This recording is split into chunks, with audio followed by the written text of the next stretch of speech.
In this video, I'm playing the 2025 National Rapid and Blitz Chess Championships to see if I can win the tournaments and earn a spot in the Continentals. But there is a problem, and that is that I'm a very unstable speed chess player.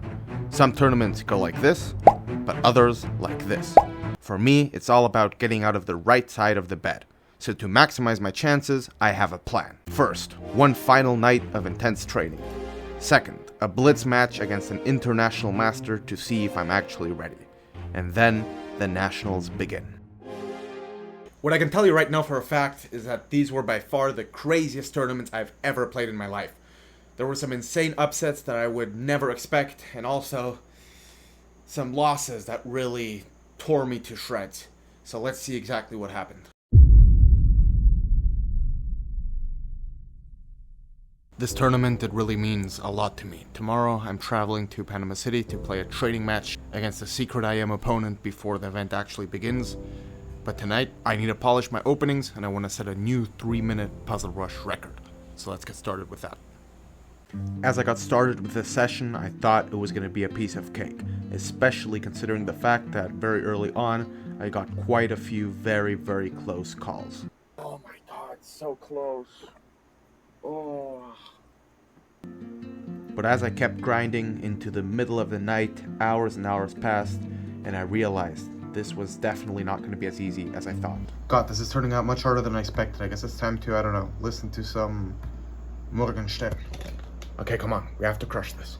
2:13 a.m. Man, I can't quite get it. Well, it's 3:14 a.m. I'm always getting into the high 40s. I feel like I'm so close to hitting that magical 47, but I have to travel tomorrow, and I can't be so irresponsible, but that's definitely a mission for another day. So that's failed, but it's not over.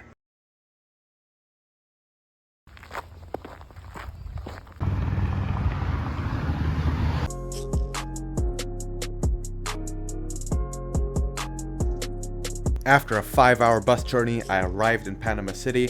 I went to my chess club to warm up with a few games of Blitz. I got a good night's rest, and then it was time to head to the playing hall for the madness to begin. And so we finally start. Games 1 and 2, I win as expected against low-rated opponents, and then on round 3 already, I'm faced against the number 1 seed of the tournament, international master Roberto Carlos Sanchez, also number 1 player of Panama. So that was going to be tough. But I won the game. I was completely shocked, but I actually won the game. Now, to be fair to my opponent, I was in a slightly worse position when I lost, or in fact, maybe there was even some tactic where I was losing. I don't have the game. But at the same time, I was still proud of myself because I played fast, I complicated the position, and eventually I ended up winning. So that was just amazing. And so next game, I play FIDE Master Alexei Tapia, also one of Panama's top players. I'm playing okay, but I get into a slightly worse endgame. I have a bit less time on the clock as well, but I'm in the zone. I'm not playing perfectly, but I'm in the zone. I'm blitzing, I'm playing moves very quickly, and somehow I managed to get a passed pawn, and I also win the game. And so I'm on 4 out of 4 after the first 4 rounds. And I'm leading the tournament. I'm number 1 in the event. And so then, it's time for me to play FIDE Master Andre Mendez, a good friend of mine, young talent from Panama as well, who I've played quite a few times. On board number 1. And, well, we made a draw. I got a slightly better position from the opening with the Alekhine, but it was difficult to evaluate. It doesn't matter so much in Blitz. I wanted a moment to compose myself. I offered him a draw, and he accepted the proposition.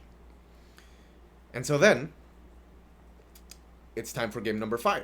And obviously, I'm playing on the board number 1 again. Or board, was it number 2? No, I'm still playing on board number 1. And I play FIDE Master Efrain Ramos, another very strong player from Panama.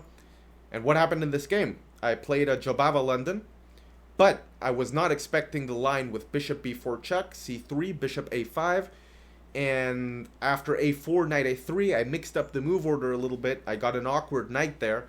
I didn't really figure out a plan, and I did end up losing that game. But the tournament is 11 rounds, and I'm still performing very, very well. And so then it's time to play FIDE Master Adrian Fuentes in my next game, where, again, I'm playing well. I get a good position with the Alekhine, but I blundered in time trouble. It was a very complicated position, and I made a blunder. So now we were on cloud 9. We're no longer there. We got down a little bit, but the tournament is still completely wide open. I'm still playing well, and there's still a lot of rounds to go, because remember, it was 11 games. But between these rounds that I lost, psychologically, I didn't manage to maintain that flow state that you need in order to continue playing well in the tournament. So let's see what happened. Next game, I'm playing against Juan Raúl Montúfar, also a talented player, but I am, of course, the favorite, and I did manage to win this game.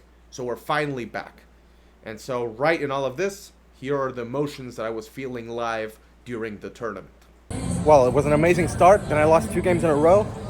Time trouble madness. Now I won, and I think we're still in the mix. So let's see how it goes. So here we go. I won the game, and we're playing on board number 5 again. The tournament is completely wide open. These are the rankings after the last round. Everything's still going okay. And I'm playing Felix Bonilla, a player who, on paper, I should be the favorite against, but a very tricky Blitz player. And what happened in this game? I played the Alekhine again. I said I was going to stick to the Alekhine because it's been working out well, but he played this line with e6. And I actually did find the correct moves to not get into any trouble, but I had to take some time in order to make that happen. And unfortunately, in time trouble, in a complicated position, I actually had chances. I think I got a good position, but I fell into some tricks, and I lost the game, and this was absolutely devastating. And so now, well, we're playing the tournament. We had a dream start. We're no longer in this dream situation. But you know what? It's still going okay, and we still have chances. So now, I'm playing Esteban Jenkins. Also a tricky player. I've played him a few times. Again, I should be the rating favorite. And this game was absolute madness. What happened here? I outplayed him. I was up in exchange without real compensation. And then I blundered my queen. But no, it's not over yet. Because I started playing fast, I had a rook and a piece for that queen, and then I won on time. But hey, unfortunately at this point in the tournament, I was no longer in contention for the first places. I still wanted to finish off well. I played the last round against another talented player, Samir Camargo, and the exhaustion was just real. I played horribly. Then I made an illegal move. I was in check, and I moved another piece while being in check. And then on the very next move, I blundered my queen. I just gave away my queen. And well, that's how the tournament finished. So I had a dream start. I was really in contention for the first places. Then some psychological things happened. Some unfortunate events, exhaustion, even though I had a good night's sleep. And unfortunately, it did not go my way. But on the very next day was the National Rapid Chess Championship. So let's see how that went. Hey, so before I tell you about the next event, I just wanted to let you know that if you're interested in working with me, I'm launching a school community just next week, which is going to include a new course every single month, 2 group lessons, live lessons on Zoom per week, plus personal access to me for any questions you might have that I can help you with in terms of chess improvement.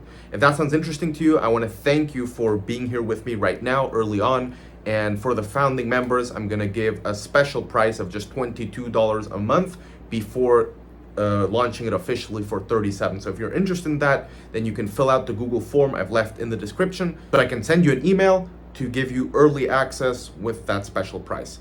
I really appreciate your support. And now we're going to look at the National Rapid Chess Championship.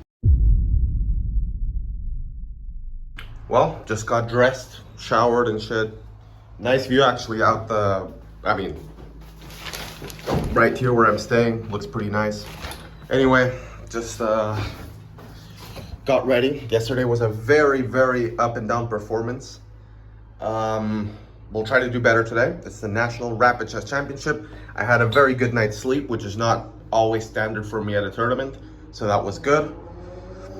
And you know what? We're gonna give it all we have, and we're gonna try to win this thing, man, or at least have a very solid performance. So now let's go to the playing hall.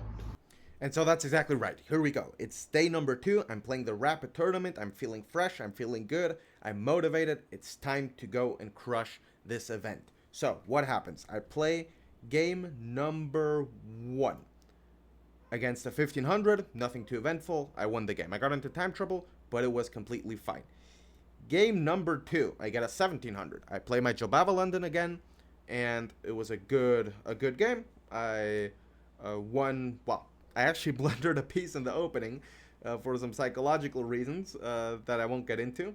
But he didn't see it, and then I played a decent game. And then from game number 3 onwards, I was feeling really, really good. I won another game in the call system with E3 in the D4 positions. That was also a very good game. And now I'm playing once again FIDE Master Andre Mendes. And we got into the exact same line. I think I told him about the game I had against Efred Ramos in that Jobava line. And maybe he prepared, maybe he just knew the line. He played the exact same thing. And I did not do my homework. However, I had more time to think. And so I managed to really, hold my own in the opening, playing good moves. I got into a good position, but in doing so, I spent a lot of time. And then I had to defend an endgame. I was doing really well, but he pressured me until the very end, and eventually he did manage to get the point.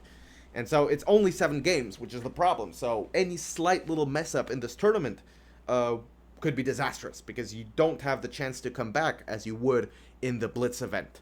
And so next game, I'm playing again Roberto Carlos Sanchez, who's probably hungry for the rematch, for the vengeance. And what happens? We play a Panov. I play the line with G6. And he always had a little dynamic edge because of the fact that, well, his pieces were simply better placed. However, I did manage to hold my own for quite some time. And again, I was feeling in the zone. I was feeling good. But I made some imprecise moves and I lost the game. Nothing too embarrassing. Losing against strong players. Playing good games. Feeling good. But it's only 7 games, so will I have the chance to come back now? Because I'm on 3 out of 5. So let's see. I play the next game against Kelvin Nietzschen. I even made an illegal move here. I moved the queen from D1 to F4, but still, I managed to get the job done. I won the game, so that was good. And then last round, I'm playing Pedro Gonzalez Soto, and I also win the game in the Alekhine. So, all in all, I was very happy with my performance. I played well, I was making good moves, but I lost the 2 critical games, and unfortunately in a 7-round event, I'm not complaining, it's my fault for messing up in the critical moments. Yet still, in that position, I did not manage to get anything, because if we look at the final rankings of the tournament, there were a bunch of people tied on 5 points, 5.5, 6, and so if there were a few more games, I think I could have done really well. But unfortunately, it didn't happen. So, conclusions of the tournament, I need to work on my stability. I need to be more consistent in these time controls. However, some cool things happened. My club won, I believe it was 2nd place between the clubs. They count the performances of the players. We got 2nd place there, so that was pretty cool. And other than that, it was a fun event. It was all going well.